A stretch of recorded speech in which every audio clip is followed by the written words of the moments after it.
Здраво на сите и добре дојдовте на мојот канал. Пред некој време реков дека сакам да прочитам нешто од популарниот германски писател Себастијан Фицек, а ве прашав за мислење кои се според вас неговите најдобри романи.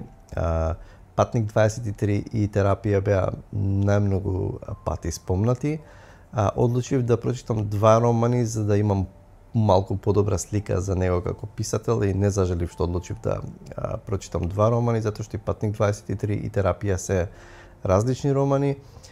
Она што ме заинтригира и зошто одлучив да прочитам нешто од Фицек е самиот феномен на неговата популарност и за тоа колку луѓе ги сакаат неговите романи, го читаат и пред некој си месец дена на сајам всушност тој беше гостин во Скопје и од она што го дознав луѓето, неговите фанови чекале 6 или 7 часа за подпис, за да се сликаат со него, да се запознаат и тоа е едноставно феномен кој што ми е многу интересен и ме поттикна да прочитам нешто од него и да видам дали навистина е толку добар писател или зошто, да видам која е тајната, зошто луѓето ги сакаат неговите книги.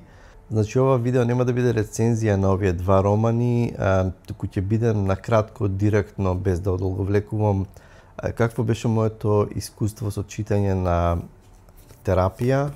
Прво го читав Терапија, а потоа и Патник 23.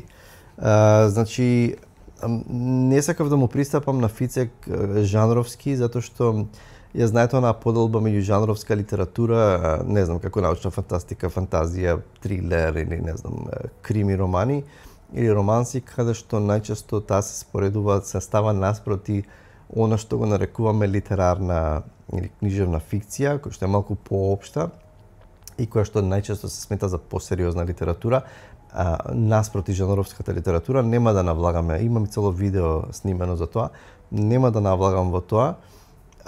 Мислам дека има многу преклопувања и така натаму. Да, жанровската литература знае да следи некои шеми, некои клишеа кои што ја прават повеќе забавна отколку што е длабока.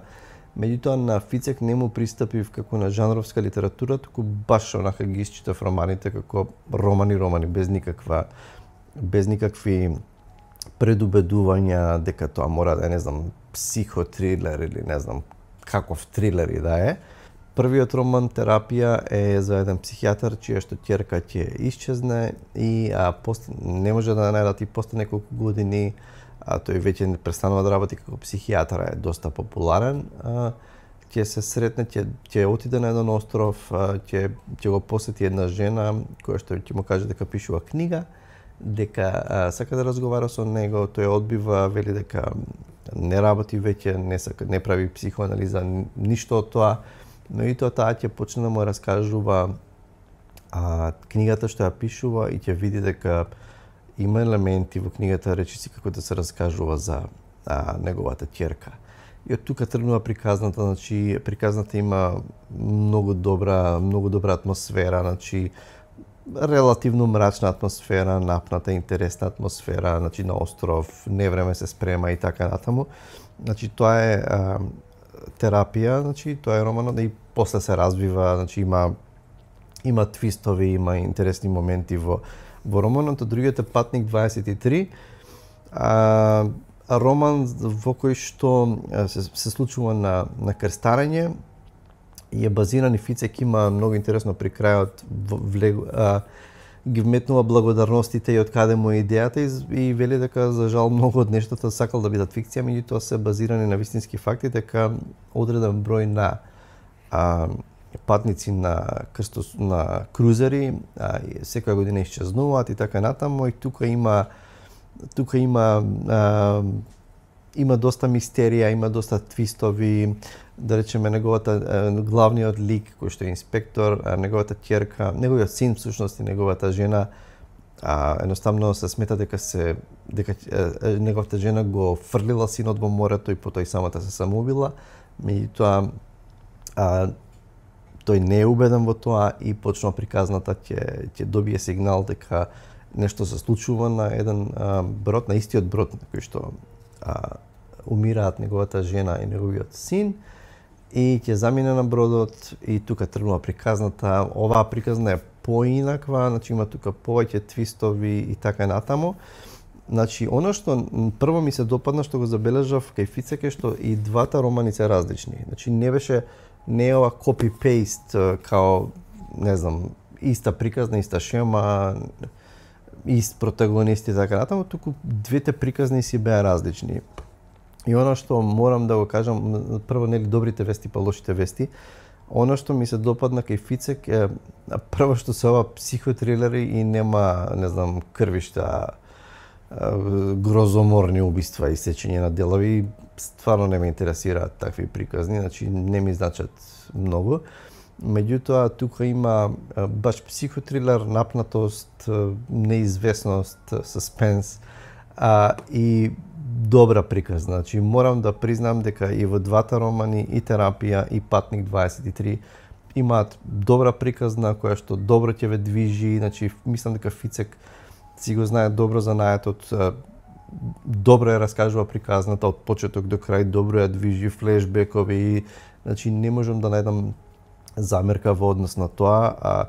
Со тоа што ако треба да изберам кој роман ми се допадна повеќе, малку повеќе се измачив, повеќе го влечкав Патник 23, Терапија некако побрзо поубаво ми легна, побрзо го исчитав.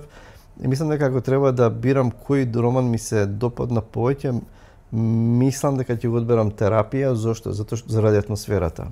Затоа што има изградено Фицек многу фина атмосфера во овој роман и самата премиса, нели, дека иако морам да признам дека го провалив, да речеме од половина на романот, претпоставив на каде ќе се движи, иако крајот некако малце спласна и толку не ми се допадна. Не знам, мислам дека добро го движеше романот до, не знам, 3/4 од романот и на крајот некако окей. Можеби е прашање на вкус. Патник 23 можеби малку беше подолг од колку што треба, крајот беше окей, ми се допадна крајот. Беше интересен. Така што и двата романи, и Терапија, и Патник 23 ми се допадна. Ви кажав дека ќе ви кажам искрено мислење за Фицек и ќе го направам тоа и мислам дека она што ќе го кажам веројатно нема никого ниту да изненади, ниту ќе биде нешто ново, меѓутоа тука веќе морам можеби да навлезам во поделбата меѓу жанровска литература и литерарна фикција, со тоа што ќе кажам на пример дека неговите романи, првото нешто што ми паѓа во очи е дека ликовите се дводимензионални. Значи во овие романи неговите ликови не се развиени и речиси како да не е ни, можеби за самата приказна не е ни важно дали ќе бидат развиени. Значи тоа очигледно паѓа во очи. Јазикот, изразот, описот е минимален, значи е далеку од убав или длабок или не знам, онака баш сериозен израз. Минимален е, значи Фицек има окей израз и добро тече приказната, меѓутоа во однос на убавина на израз или на јазик, значи не барајте нешто такво во неговите романи. И она што и мислам дека е фер да се каже дека и на крајот тој го вели кога им се обраќа на читателите, значи ги пишувам овие романи, имам оваа кариера да ве забавувам. И сега вистината е дека ако сакате да си го одвлечете вниманието, ако сакате добра приказна, онака што ќе ве движи добро, да, овие романи се добри и ќе уживате, и јас уживам во овие романи.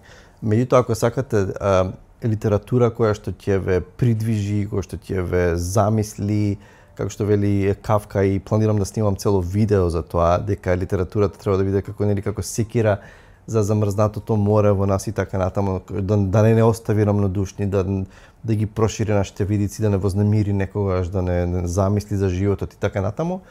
Не очекувајте, не го барете тоа кај Фицек. Меѓутоа, Фицек ви ветува и ви дава добра приказна, добра забава, која што можеби нема да остане со вас, нема да биде некакво трансформативно искуство. Значи не можеме Фицек да го сместиме во голема сериозна литература, меѓутоа не можеме да кажеме дека е лош писател.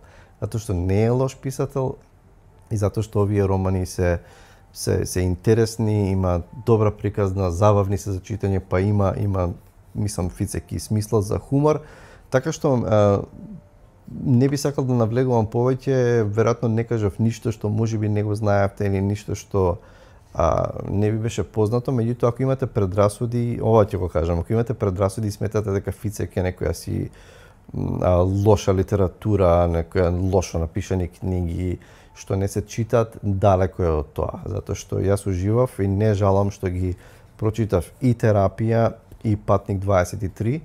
Ако не сте го читале и си мислите, не сум сигурен, земете, прочитајте, барем Терапија или Патник 23, кажете ми што мислите, мислам дека нема да сгрешите, од таа смисла ви го препорачувам Фицек, сакав да видам како ќе го доживеам, дали имам предрасуди, дали немам предрасуди, како ќе испадне целото искуство и мислам дека не се разочарав, убаво искуство беа овие два романи, можеби понатаму ќе прочитам уште нешто од него. На крај би рекол дека нема потреба да ги двоиме книжевната фикција од жанровската фикција, од жанровската литература. Многу пати има многу успешни романи кои што се занимаваат со се трилер, меѓутоа се сериозна литература. Предложете ми, кажете ми кој според вас е таков роман или писател кој што пишува такви романи. На оваа тема ќе се навратам повторно, значи тоа беше моите први впечатоци без да ги анализирам многу овие книги. За читањето на Фицек, окей, толку за ова видео, чувајте се и се гледаме со наредно видео. Чао!